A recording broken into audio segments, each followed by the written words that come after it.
This video is about Mary, the mother of Christ, and I call her Messariah, which means, it's kind of like Messiah, like an anointed one, but the birther of the Messiah, or like the Queen Mother, because Sariah means queen, like how Sarah means princess. Sariah means queen. And Moriah is like the sister queen, like the wife queen. It's kind of different. Anyway, so Messariah. I first got to meet her when I was pregnant with our fifth, and I was getting to have a lot of amazing experiences with him in the spirit. And this one day I was gathered with some of my sisters, and she came in and blessed me, blessed him and blessed me. And she has taught me a lot about being a mother, obviously, because she's like our advocate with the mother, just how Jesus Christ is our advocate with the Father. But she's also taught me a lot about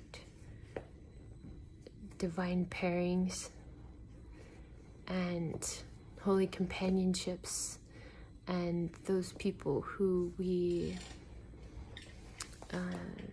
pair with for the progression of the God family, like that we have missions with,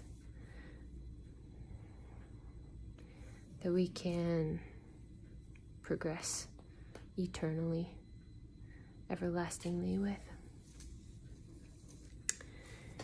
And so I was trying to think of some, when I was thinking of how I could make these videos, and I was thinking of, okay, maybe I could talk about the way that I have found her in the scriptures, or I could talk about the way that all the names and titles that I have learned about her. And early this morning, when I was laying in my hospital bed, just like pondering and communing with her, and I asked her when I would be able to make a video of her, and she just had this kind of, just this sweet knowing smile, and I was like, today? Like, would today be good? And she said yes, and I was like, okay, what is today? Oh, yeah.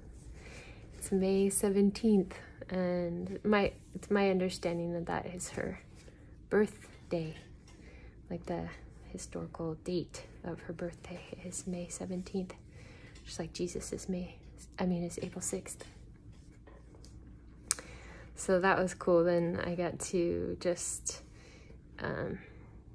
when I told my husband that, he was like, oh, what are you going to do to commemorate that? I was like, I think I'm going to make a video. So here I am. But I remember when I was first really learning about her from her, and just what her life was like and who she was on this earth, and remembering about her as the firstborn daughter. So who she's been this round, and the role that she fills for Jesus Christ, and the role that what she chose into, and the role she filled with the Father and with our mother. And it's just incredible. There's still so much that needs to be restored. and remembered about the atonement of Mary, Messariah, and about her labor over this round. And so it's my current understanding that her atonement is ongoing. It's not complete yet. Jesus performed a single atonement that was infinite, but hers is, it's like he performed an atonement one time for billions of people, but she performs that at one mint billions of times for one person. That's the feminine way to atone. That's the other thing, the image that always comes. It's hard. They are so perfectly masculine and so perfectly feminine, and so sometimes it's hard to feel like, well, she's like this and he's like this, he's like this and she's like this, because that like separates them. But they're perfect. They're perfectly in sync. They're perfectly matched. But just like how a masculine way is to stand and reach down and pull someone up, the feminine way is to go down below and lift that person up in her arms. Arms are feminine. So that song, Mercy, Mercy's arms. She is mercy. He is justice. Just like he is the author and the finisher of our faith, she is the illustrator and the instigator of our faith. And there are many things, especially in Isaiah, titles that we attribute to Christ that are the Christina, and that we have just lost the understanding of her and in her importance. Like here, I'm staying at Mercy Rehab Center, and they have a big statue thing. My husband took a picture of it for me, of Our Lady of Mercy, and she's sitting with a little Christ child on her lap. So that's one of her symbols, is a throne, actually, because he sat on her lap. That's a classic symbol for the Queen of Heaven.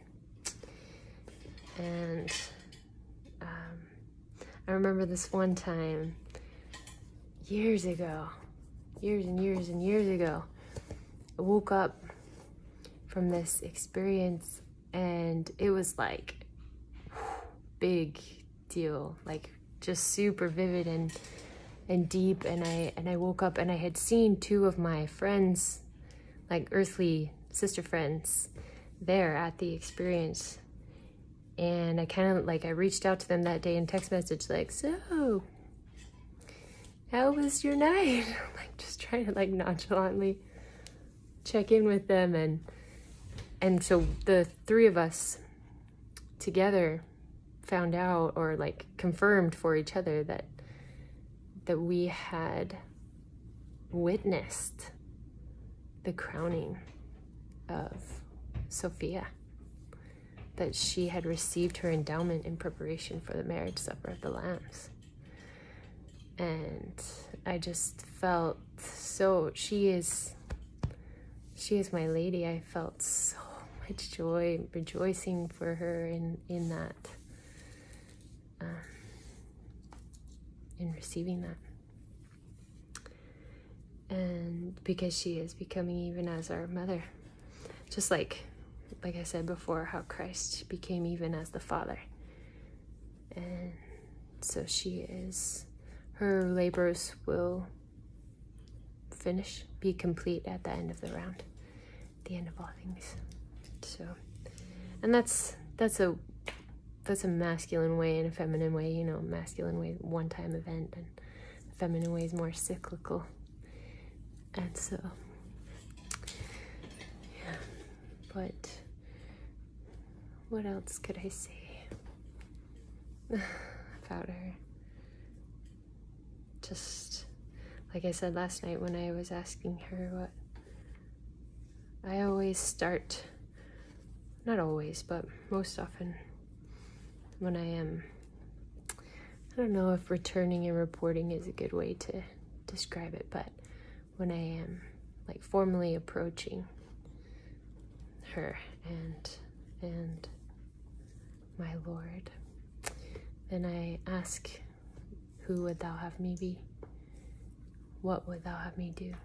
You know, the questions: who, what, where, when, why, how, or how, and then why. I start with those questions often. And if I'm the one, like if they don't just jump right in, because sometimes that's the best part. Like, do you want to go first? Do you want me to go first? You know. But I was just asking her, who would thou have me be these days? And she showed me this weaving pattern. It's like a infinity symbol, and she showed me how I had been weaving in my self, like my true self, into Allison McKay. And so like remembering all these things about my true self, who I've always been, into here. And then now I'm like getting to weave back. It's so hard to explain in English, but maybe you can get the picture. So I was like going like this, and now I'm going like this back. During this time, it's important for me to, as Allison McKay, draw on those aspects of my divine nature, who I am.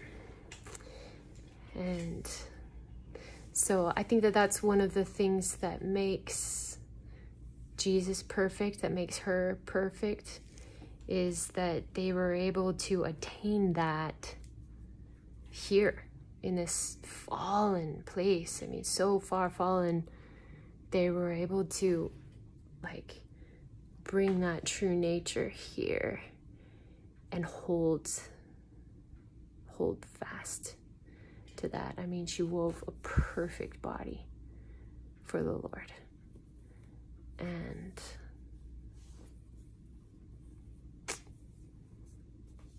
yeah.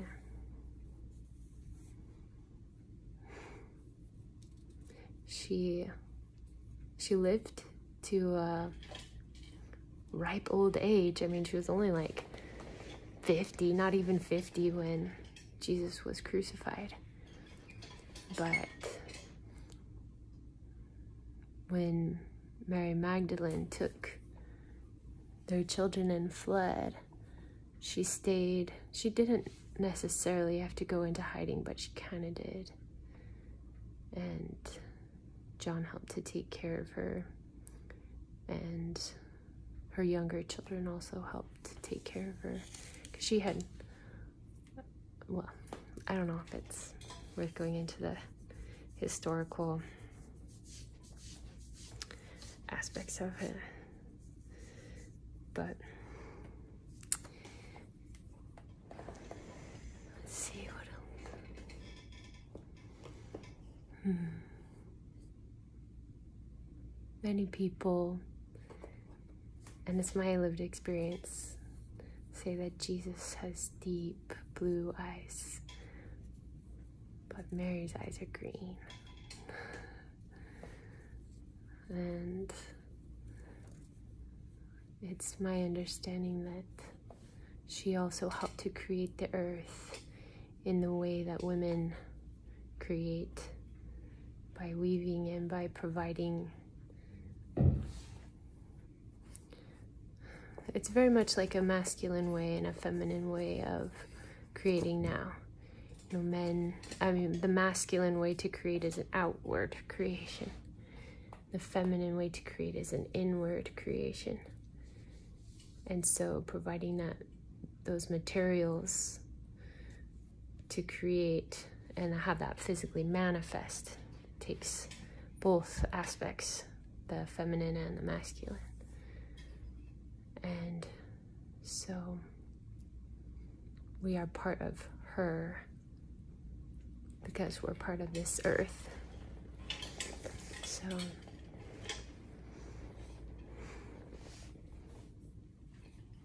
what else could I say? Oh yeah, okay, so I remember the first time that I read,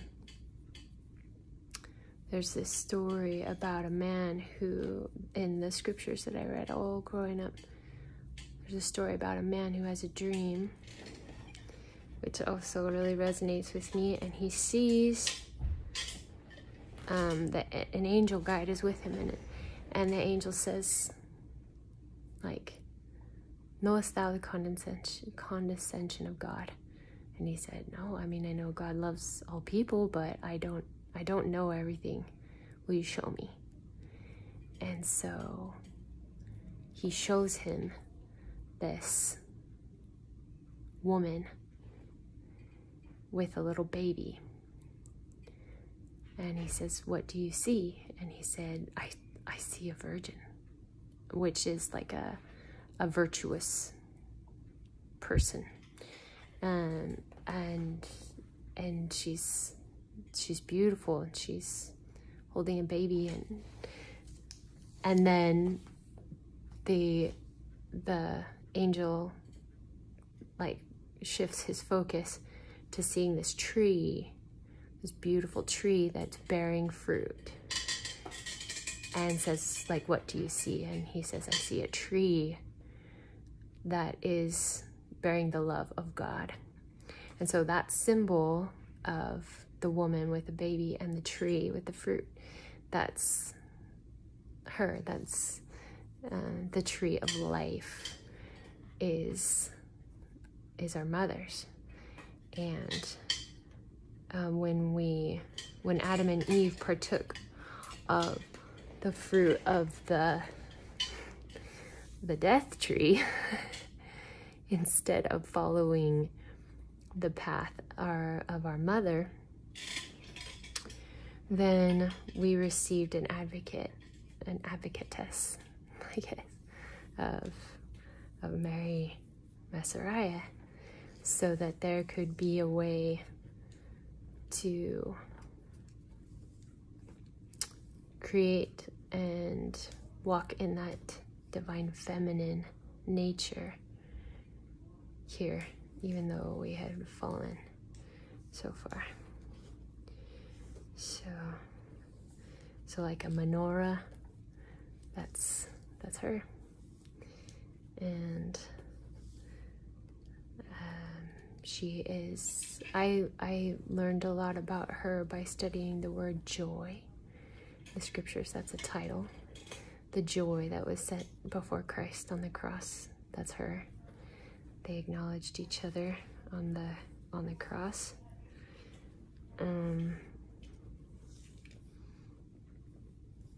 Yeah. Joy to the world. The Lord has come. Let earth receive her King. So she will come. She will come with him. He will be the monarch of monarchs.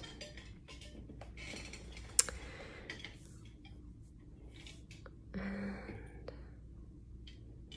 there's so much I could say. So many more symbols of her. She's a 5-petaled flower, like an almond blossom. That's one of her symbols.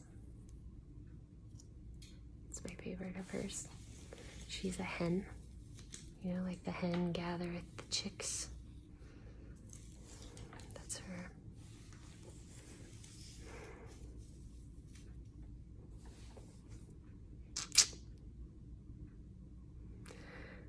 So, I guess that's my gift to her, to stand as a witness, as her witness on this day of her birth here on the earth. I can't end with Shabbat Shalom, but hope you all have a beautiful day. Oh, and that's the thing. Mary. Mary is a title. Mary is a title that means beautiful lady. At least, that's my current understanding. So in this life, she was called Miriam. But, beautiful lady. That's her. I hope you have a beautiful day and a great day. Great is also one of her titles. I could just keep talking, so I better just end.